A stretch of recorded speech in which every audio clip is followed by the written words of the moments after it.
बांग्लादेश में इस वक्त जो कुछ हो रहा है सब कल्पना से भी बहुत परे है कि जो हिंदुओं के साथ वहाँ पर हो रहा है। मानवता नाम की चीज़ ही नहीं है उनके अंदर। हिंदू वहाँ पर खतरे में हैं। बच्चियों के साथ क्या क्या क्या किया जाता है वो मैं इस चैनल पे मैं कह नहीं पा रहा हूँ। कैसा माहौल था पाकिस्तान में जब आप वहां पर रहते थे? मैं वहाँ पर एक बैंक में मैनेजर था। मेरे पिताजी बहुत अच्छी पोस्ट पे थे। मैं अगर बस में जा रहा हूँ, पीछे से अगर मेरा भाई चढ़ जाए तो वो मुझे आवाज़ देके नहीं बुला सकता था, क्योंकि हम लोग हिंदू थे। क्योंकि हम लोग बाहर जहाँ पर भी जाते थे हम अपनी आइडेंटिटी छुपाते थे। हम यहाँ पर मैं आज तक भी ये धागे नहीं उतारता हूँ।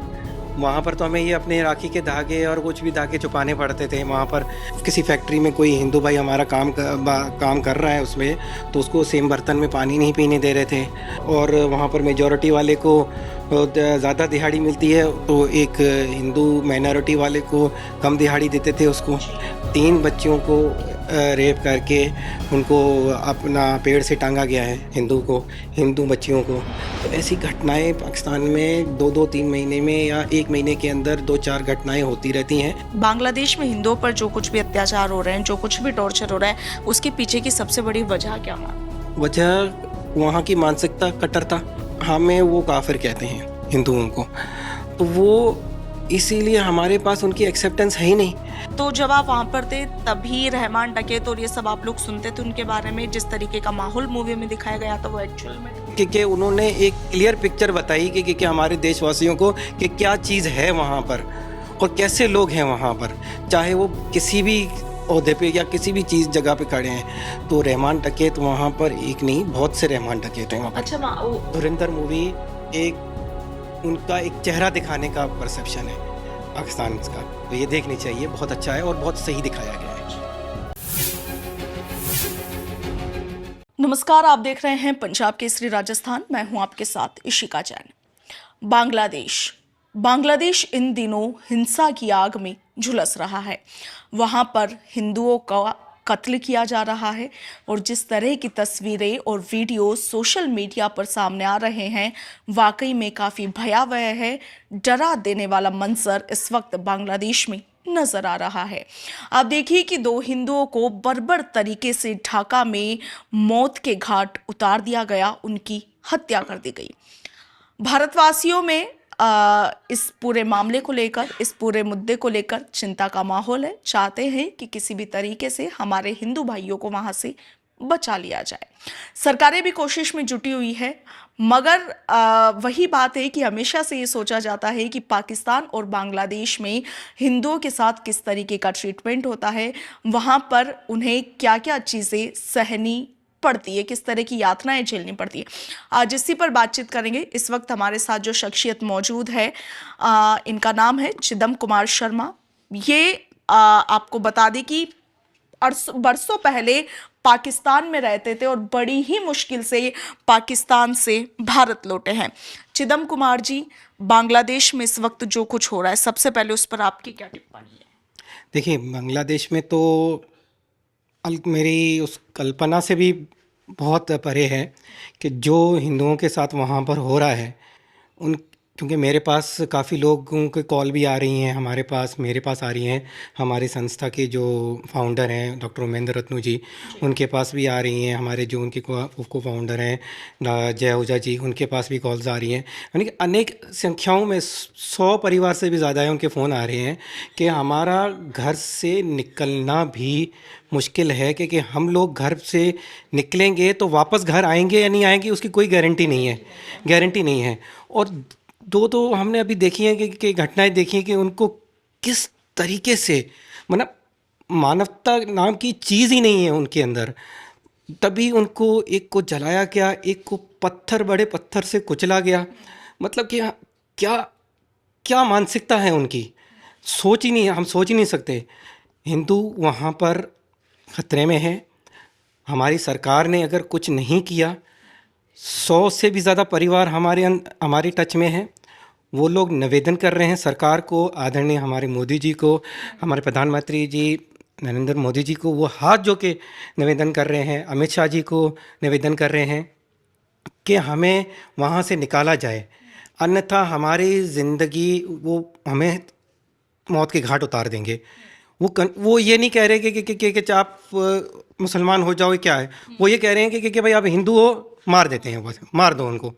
क्योंकि वो ये भी नहीं कह रहे कि क्या हमारी लाइफ उस दर है ही नहीं, परिवार की लाइफ नहीं है, बच्चियों को उठा के लेके जाते हैं, बच्चियों के साथ क्या क्या क्या किया जाता है वो मैं इस चैनल पे क्या मैं कह नहीं पा रहा हूँ, मेरे शब्द नहीं निकल रहे हैं। लड़कियों के साथ, हिंदू बच्चियों के साथ, हमारी कन्याओं के, हिंदू कन्याओं के साथ क्या क्या किया जा रहा है, छोटे बच्चियों के साथ, 10 साल 12 साल की बच्चियों के साथ क्या क्या किया जा रहा है वहाँ पर, वो अकल्पनीय है, हम लोग सोच भी नहीं सकते हैं।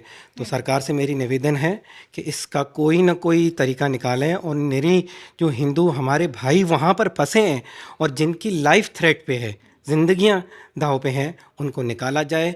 चाहे उनको संस्थाओं के थ्रू निकाला जाए, संस्थाओं के साथ मिलकर निकाला जाए, कोई ना कोई रूपरेखा बनाया जाए, जैसे जल्द से जल्द। समय नहीं है उनके पास, मैं ये कह सकता हूँ कि 6 महीने से साल के अंदर उनको सबको ख़त्म कर देंगे। मैं तो ये कह सकता हूँ कि जिस स्पीड में वो लोग लगे हुए हैं, उनके पास 1 साल का भी समय नहीं है। जी चिदम जी, आपके चेहरे के भाव साफ बता रहे होंगे कि किस तरीके की यातनाएं दी जाती होगी जब सोशल मीडिया पर वो वीडियोस देखकर ही मतलब हमें इतनी पीड़ा हो रही है, तो आपने तो फिर भी वो सब माहौल अपनी आंखों से, जब आप पाकिस्तान में थे, देखा होगा। कैसा माहौल था पाकिस्तान में जब आप वहां पर रहते थे, और वर्तमान जो परिस्थितियां हैं उनसे बेहतर उस वक्त था या उसी तरीके के हालात थे? देखिए, मैं ये कहूँ कि ये पहले जो था, मैं 90s की अगर बात करूं, 80s 90s 70s में, तब सोशल मीडिया इतना पीक पर नहीं था, तो जो भी घटनाएं होती थीं वो हमें पता ही नहीं चलती थी। अभी भगवान की कृपा से सोशल मीडिया इतना एक्टिव है कि अगर कोई भी घटनाएं होती हैं तो पता चल जाती हैं। तो घटनाएं तब भी उतनी ही थीं, घटनाएं अभी भी उतनी ही हैं। फ़र्क इतना है कि अभी हमें पता चल जाती है क्योंकि सोशल मीडिया पे आ जाता है सब कुछ। मैं 2013 में आया हूँ, बड़ी हम लोग आए वहाँ से, वहाँ पर भी काफ़ी कुछ देखा पला, क्योंकि मैं वहाँ पर एक बैंक में मैनेजर था, मेरे पिताजी बहुत अच्छी पोस्ट पे थे, दुनिया की सारी सुविधाएं थी। क्यों आया? इसलिए आया कि कुछ आंखों से ऐसी दृश्यें देखी कि हमने कि हाथ पांव के रोंगटे खड़े हो गए कि क्या मेरी बेटी कल को घर से निकल के सुरक्षित जाएगी, सुरक्षित आएगी? क्या मेरा बेटा सुरक्षित जाएगा, सुरक्षित आएगा? इसकी कोई गारंटी नहीं थी। और उसका सीधा सीधा उदाहरण अभी हम जोड़ सकते हैं बांग्लादेश के साथ, क्योंकि मानसिकता, वही मानसिकता वाले लोग वहाँ पर हैं, वही सेम टू सेम मानसिकता वाले लोग हैं। तो यही सोच के हम लोग आए।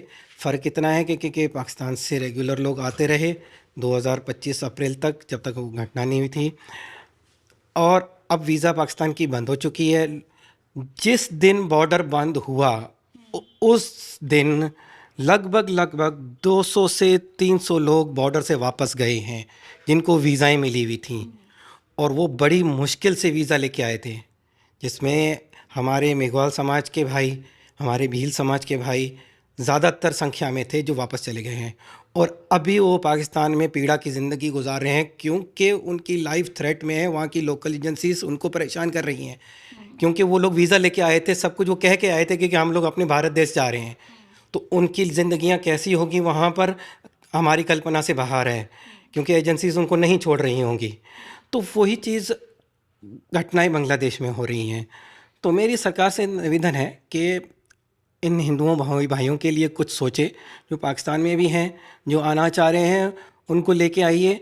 और इवन बांग्लादेश वालों के लिए तो अभी सर्वश्रेष्ठ सोचना चाहिए, क्योंकि वो तो मरने की कगार पे हैं, क्योंकि वो तो घर से भी नहीं निकल सकते हैं अभी। तो सरकार से, हमारे गृह मंत्री अमित शाह जी से, हमारे प्रधानमंत्री, आदरणीय प्रधानमंत्री नरेंद्र मोदी जी से हाथ जोड़ के मेरी निवेदन है, क्योंकि हम लोग सोशल वर्कर हैं, हम लोग इन लोगों से जुड़े हुए हैं, हमारे पास इनके कॉल्स आती रहती हैं, बिलक बिलक के रो रहे हैं। प्लीज़ मेहरबानी करके उनके लिए सोचिए, उनके लिए कुछ कीजिए, और कोई ऐसा रास्ता हो सके कि उनको बचाया जा सके। यही निवेदन है मेरी। अच्छा चिदम कुमार जी, बांग्लादेश पर भी आएंगे, इसके साथ ही सरकारों को अब क्या कदम उठाना चाहिए उस पर भी बातचीत करेंगे, मगर उससे पहले थोड़ा सा फ्लैशबैक में चलते हैं, क्योंकि आपका बचपन पाकिस्तान में बीता है। वो दौर कैसा था जब आप भारत आए? तो कितनी आपको मुश्किलें हुई? क्या पाकिस्तान में वाकई में उस तरीके का टॉर्चर है जिस तरीके का हम लोग फिल्मों में देखते हैं? और इसके अलावा आ, आज़ादी से पहले और बाद में यदि हम लोग कंपैरिजन करें, यदि आपके पूर्वजों ने आपको किसी तरह की कहानियां बताई हो कि पहले ज़्यादा माहौल ख़राब था या अभी ज़्यादा ख़राब, उस पर अगर आप अपनी बात रख सकें। अगर मैं फ्लैशबैक में पहले जाऊं तो आज़ादी से पहले तो सब एक ही था, इंडो पाक एक सारा था। तब की बातें मुझे तो मैंने पूर्वजों से इतना पूछा नहीं, हमारे फोर फादर से, लेकिन कुछ इतना पता नहीं चला। पर मैं अगर उसके बाद अगर 60s और 70s के आसपास में अगर आऊँ तो 60s और 70s में यस चीज़ें थी, वहाँ पर मुश्किलें थीं, पर वो मुश्किलें उस लेवल पे नहीं पता चल रही थी। जैसे मैं अभी थोड़ी देर पहले बता चुका कि क्योंकि सोशल मीडिया नहीं था तो हमें पता नहीं चल रहा था। लेकिन हाँ, एक एक दो केसेस ऐसे आ जाते थे कि जो पीड़ादायक थे उन घृणा करते थे। सेम आपको अगर आपके किसी फैक्ट्री में कोई हिंदू भाई हमारा काम कर रहा है उसमें, तो उसको सेम बर्तन में पानी नहीं पीने दे रहे थे, तो और उसको आगे नहीं बढ़ने देते हैं, उसको वो वेजेस नहीं मिलते हैं जो वेजेस उनको मिलने चाहिए। अगर किसी और वहाँ पर मेजॉरिटी वाले को ज़्यादा दिहाड़ी मिलती है तो एक हिंदू माइनॉरिटी वाले को कम दिहाड़ी देते थे, उसको मजबूरी में उसको काम करना पड़ता था। तो ये चीज़ें प्रताड़ित तो शुरू से ही थी, क्योंकि उनकी वहाँ के मानसिकता में है वो चीज़। फिर आहिस्ता आहिस्ता 90s और 2000 के बाद ये चीज़ें बढ़ती गईं। तो जैसे जैसे बढ़ती गईं तो उनके अंदर कट्टरपन भी ज़्यादा बढ़ता गया। तो वो जैसे ही कट्टरपन उनके यहाँ बढ़ता गया तो उन्होंने पारिवारिक टारगेट करना शुरू कर दिया उनको, यानी कि बच्चियों को उठाना, उनको फोर्सिबली कन्वर्ट करना, ताकि वो परिवार खुद ब खुद टूट के वो पूरा का पूरा परिवार चेंज हो जाए। और अब तो पूरे गाँव के गाँव चेंज हो रहे हैं, एक नहीं 200-200 परिवार, 300-300 परिवार एक साथ ही कन्वर्ट हो रहे हैं, कन्वर्जन कर रहे हैं, क्योंकि उनको ये साफ साफ बताते हैं कि भाई अभी आपके तो वीज़ा भी बंद हो चुके हैं, अब लोग कहाँ जाओगे आप लोग, तो अभी आपके लिए तो कन्वर्जन के अलावा कोई रास्ता ही नहीं है। तो वो उनको डरा के धमका के कुछ भी कह के वो ये लोग उनको कर देते हैं। तो प्रताड़िता कौन कौन पीड़ा सह रहा है? ऑब्वियसली हिंदू माइनॉरिटी वहाँ पर पाकिस्तान में। तो वो चीज़ें सारी चीज़ें वहाँ पर हैं, थीं, अभी भी हैं, और अब तो ज़्यादा हो रही हैं, लार्ज स्केल पे हो रही हैं, क्योंकि उनको गवर्नमेंट भी सपोर्ट कर रही है। अब तो कानून भी उनको सपोर्ट नहीं करता, क्योंकि वहाँ का कानून अगर कोई बच्ची उठ जाए तो अगर उनके को किसी भी एज में वो सिद्ध कर देते हैं कि भाई ये सर्टिफिकेट ले हैं कि वो बालिग है। बालिग का उनका एक ही ये है कि उनके डेज अगर वो हो जाता है तो वो उस नकली सर्टिफिकेट लाके उसको अपना उसको सिद्ध कर देते हैं कि ये समझदार है, बालिग है, तो इसीलिए इसको, चाहे वो भला 10-11 साल की ही बच्ची क्यों ना हो। अभी कुछ नगर पार्कर में कुछ महीने पहले ये घटना हुई है, 3 बच्चियों को रेप करके उनको अपना पेड़ से टांगा गया है, हिंदू बच्चियों को। तो ऐसी घटनाएं पाकिस्तान में 2-2-3 महीने में या 1 महीने के अंदर 2-4 घटनाएं होती रहती हैं। मैं ये कह सकता हूँ, जैसे हमारे संस्था के हमारे जो फाउंडर हैं डॉक्टर उमेंद्र रत्नुजाई सर इस कहते रहते हैं, हर मंच पे कहते रहते हैं डॉक्टर उमेंद्र भाई साहब, कि प्रतिदिन 3 बच्चियां पाकिस्तान में दी हैं और उनका फोर्सिबली कन्वर्जन होता है, और उन कन्याओं का शराब हम हिंदू भाइयों को लगता है। अब वो चाहे हम बांग्लादेश पे ले जाएं, चाहे यहाँ पर ले जाएं, बांग्लादेश में तो और ही लार्ज स्केल पे हो रहा है और ज़्यादा हो रहा है। तो सरकार को इतना ज़्यादा कन्याओं का शराब नहीं लेना चाहिए, कुछ सोचना चाहिए। अब मैं कहूँ यहाँ आने के बाद स्ट्रगल, वहाँ पर हम लोग तकलीफ़ में इसलिए थे या इसलिए थे कि वहाँ पर हम हिंदू थे, और यहाँ पर हम लोग तकलीफ़ इसलिए हैं कि हम हिंदू तो हैं, साथ साथ में पाकिस्तानी भी हैं, पाकिस्तान से आए हैं। तो वो चीज़ मेरी जनरेशन तक जाती नहीं है। मेरा बेटा, उसका बेटा तो खैर शायद सही रहेगा, लेकिन वो तकलीफ़ें हमें ताउम्र मिलती रहती है। हमें अपना नागरिकता का सर्टिफिकेट साथ लेके घूमना पड़ता है कि भाई नहीं, मैं तो पाकिस्तानी नहीं रहा, मैं तो इंडियन हो गया हूँ, हिंदू हूँ और इंडियन हो गया हूँ। वो चीज़ अभी तक जाती ही नहीं है। तो ये क्यों? क्योंकि आज से मैं अगर बोलूँगी 2014 से पहले तो समाज में भी एक्सेप्टेंस नहीं थी। परंतु मैं जितना भी अपना धन्यवाद दूँ, आभार करूँ, उनके चरण पढ़ूँ, मेरे लिए भगवान स्वरूप हैं डॉक्टर उमेंद्र रत्नू भाई साहब, जिनकी संस्था में मैं काम करता हूँ, और जय ओजा भाई साहब। उनकी मेहनत से, उनकी सारी उससे अब समाज में अवेयरनेस आ गई है हमारे हिंदू भाइयों के, तो उन्होंने कम से कम एक्सेप्ट करना शुरू किया है। तो ये बहुत बड़ा एक चेंज आया है अभी के इस टाइम पे। लेकिन मैं अर्ली अगर मैं कहूँ, जैसे 13, 14, 15, 16 के इसमें कहूँ, तो उसमें बहुत समस्याएं आई थी हमें, क्योंकि हमारे आईडीज़ भी नहीं बनते थे 14 से पहले। 17 में एक नोटिफिकेशन आया था, 2017 में राजनाथ जी ने हमें उनकी भी आभार जितना भी दूँ करूँ वो बहुत ही कम है, क्योंकि उन्होंने नोटिफिकेशन निकाला था कि हम अपनी बेसिक आईडीज़ बना सकते हैं, जिसमें आधार हो गया, पैन कार्ड हो गया, अकाउंट खुलवा सकते हैं और ड्राइविंग लाइसेंस बना सकते हैं। तो ये भी मेहनत हमारे दोनों भाई साहब की, जो डॉक्टर महेंद्र रत्नू और जय ओजा भाई साहब की मेहनत थी, कि वो एक प्रेजेंटेशन लेके गए थे राजनाथ जी के पास, और उन्होंने, राजनाथ जी इतने उस चीज़ को सोचा, विचार किया, और हमारे कितने हज़ारों भाइयों के लिए सोचा, और उन्होंने बेसिक आईडीज़ का एक नोटिफिकेशन निकाला, और उसके बाद हम कोई छोटा सा प्लॉट भी ले सकते हैं। तो ये सारा कुछ जो भी हुआ, हमारी इस प्रेजेंट सरकार, जो हमारे आदरणीय नरेंद्र मोदी जी की सरकार है, उन्होंने किया। तो उन्होंने हमारे लिए बहुत किया है। बस एक यही निवेदन है कि कुछ थोड़ा बहुत और करे। अच्छा चिदम कुमार जी, क्या करना चाहिए जो बांग्लादेश से या पाकिस्तान से जो भी हिंदू, अल्पसंख्यक हिंदू भारत आना चाहते हैं, उनके लिए सरकार क्या करे? क्योंकि सीएए कानून है, कहता है कि हम नागरिकता देने को तैयार है यदि कोई आना चाहता है तो, मगर वहाँ से वो सीमा पार करना ही बहुत कठिन है। तो सरकारों को उनकी मदद कैसे करनी चाहिए? देखिए, सीए का कार्य, जैसे आपने अभी बोला कि सीए का कार्य है सिर्फ नागरिकता देना, पर अभी अगर मैं प्रेजेंटली अगर कहूँ, जैसे बांग्लादेश के जो हालात ख़राब हैं, तो उसमें हमारी सरकार को सोचना चाहिए कि देखिए, वीज़ा प्रोसेस है, मैं उसमें तो कोई कुछ कह नहीं सकता कि क्या है, लेकिन वीज़ा भी नहीं मिल रही वहाँ पर, बहुत दिक्कतें हैं। तो कोई ऐसी रूपरेखा सरकार से मेरी निवेदन है कि बनाए और वहाँ पर वीज़ा दें, चाहे उसमें लोकल हमारे जो भी संस्थाएं काम कर रही हैं उनकी सहायता लेनी पड़ेगी, क्योंकि हमारे साथ काफ़ी लोग संपर्क में हैं।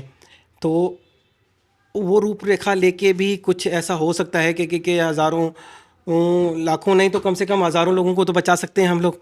तो जो चीज़ हमारी संस्थाओं की तरफ से जाती है, कम से कम उनको वीज़ा दी जाए और वो बॉर्डर क्रॉस करके यहाँ पर आएँ, और ताकि हम उन लोगों को तो बचा सकें। तो एक ये रूपरेखा हो सकती है, जैसे कि विज़िट वीज़ा पाकिस्तान के थ्रू मिलती थी गारंटर में के साथ में, और एक गज़ेटेड ऑफिसर साइन करवा के। तो कम से कम अगर गज़ेटेड ऑफिसर का स्किप करके एक गारंटर बना के लोगों को बुलाया जा सके, तो ऐसी कोई रूपरेखा स्पॉन्सरशिप सर्टिफिकेट भी मिले और सरकार उनको वीज़ा दे और वो आ जाए, वो वीज़ा वो हमारे हाई कमीशन ढाका में अप्रोच करें और उनके थ्रू उनको यहाँ पर बुलाया जाए, तो ये एक अच्छा स्टेप रहेगा सरकार को। और मेरी ये, मैं बार बार अभी इस इंटरव्यू में बोल रहा हूँ, निवेदन है मेरी सरकार से कि कोई रूपरेखा बनाए, तो इस रूपरेखा के से हम बुला सकते हैं उनको, और बुलाना चाहिए। बहुत पीड़ा में है, क्योंकि 2 वीडियोस से ही हमें कितना पता चल रहा है कि वहाँ पर कितनी पीड़ा है, जो हमारे पास 2 वीडियोस आई हैं। तो इसीलिए ये तरीका एक रह सकता है। बाकी तो सरकार खुद है, सरकार जो चाहे करना चाहे कर सकती है। और हमारे जैसे कि अगर मान लें कि कहीं कोई जंग लग जाती है, तो वहाँ से भी तो सरकार हिंदू भाइयों को हमारे बचाती है, क्योंकि वो इंडियन है। पर ठीक है, वो इंडियन है, लेकिन एक हिंदू को भी बचाना तो हमारी सरकार का काम है, क्योंकि वो वहाँ पर पीड़ा में है। जैसे कि इसराइल कहता है कि कोई भी हमारा इसराइली कहाँ ही किसी भी देश में जन्म देता है तो वो ऑटोमेटिकली वो इसराइलियन है, और वो उसकी सुरक्षा करना हमारा काम है। तो इसी तरह एक हमारे भारत सरकार को भी सोचना चाहिए कि कहीं पर भी हिंदू जन्म लेता है तो उसका पहला हक हमारे भारत देश पे रहना चाहिए, और उसकी सुरक्षा और उसके लिए प्रायोरिटीज़ थोड़ी सरकार को सोचना चाहिए। चाहे वो बांग्लादेश में हो, चाहे वो पाकिस्तान में हो, चाहे वो अफ़गानिस्तान में हो। अफ़गानिस्तान में तो सारे ऑलमोस्ट ख़त्म ही हो चुके हैं सारे। तो बांग्लादेशी हिंदूज़ के लिए और पाकिस्तानी हिंदूज़ के लिए सरकार को एक तो पुनर्सोचना चाहिए, क्योंकि वो वहाँ पर परेशान हैं, उन दिक्कत में हैं, और उनको लेके यहाँ पर आना चाहिए, क्योंकि बहुत पीड़ा में है वो। यही। चिदम कुमार जी, अंतिम प्रश्न। बांग्लादेश में हिंदुओं के साथ जो कुछ हो रहा है अभी, उसके बाद में आपने देखा होगा कि बांग्लादेश और भारत के रिश्तों में भी काफ़ी तनाव बढ़ा है। बांग्लादेश में हिंदुओं पर जो कुछ भी अत्याचार हो रहे हैं, जो कुछ भी टॉर्चर हो रहा है, उसके पीछे की सबसे बड़ी वजह क्या मानते वजह वहाँ की मानसिकता कट्टरता, हैं? कट्टर वहाँ पर जो कट्टर संस्थाएं हैं वो, क्योंकि उनको पढ़ाया ये गया है कि हमें वो काफिर कहते हैं हिंदुओं को, तो वो इसीलिए हमारे पास उनकी एक्सेप्टेंस है ही नहीं। उनके पास हमारी एक्सेप्टेंस, सॉरी, हमारी एक्सेप्टेंस है ही नहीं हिंदुओं की कोई एक्सेप्टेंस नहीं है। उनके जहन में यही है कि ये काफिर हैं, इनको हम लोग मारेंगे तो हम सीधा सवाब कमाएंगे, सीधा जन्नत में जाएंगे। जो ऐसी मानसिकता लेके लोग चल रहे हैं, तो वो क्या हो सकता है वहाँ पर? कुछ नहीं, एक ही रास्ता है, उनको बचाया जाए। तो वो मानसिकता वहाँ पर है, इसीलिए वो हिंदुओं को वहाँ पर मार रहे हैं। और इसी कारण हमारी सरकारों के, क्योंकि जो अभी कुछ दिन पहले घटनाएं, कुछ साल पहले घटना हुई थी, उसी के बाद ही सारा कुछ ये हुआ था, क्योंकि वहाँ पर हिंदुओं को मारा गया था, घसीट घसीट के मारा गया था। हमारी प्यारी बहनों को, जो हिंदू बहनों को, उनको बालों से पकड़ के कि मैंने वीडियोस देखी कि उनको बालों से पकड़ के खींच के मारा गया है उनको, कि उनको किसी को चौराहे पे लटकाया गया है। तो ये सब देख के हमारी सरकार को आंखें बंद नहीं करनी चाहिए।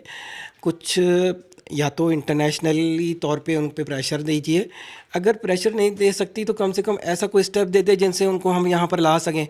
तो यही एक सबसे बड़ा रास्ता है हिंदुओं को बचाने का, और कोई रास्ता नहीं है, क्योंकि वो वहाँ पर सक्षम नहीं हो सकते। चिदम कुमार जी, अभी एक पिक्चर आई है, एक मूवी आई है धुरंधर, आपने भी देखी होगी। तो जब आप पाकिस्तान में थे, वो जो लयारी वाला उसमें सीन दिखाया गया, जिस गैंगस्टर का नाम जिस तरीके से उसमें दिखाया गया, क्या वो सब उनमें कितनी सच्चाई है? देखिए, वो मैं ये कह सकता हूँ कि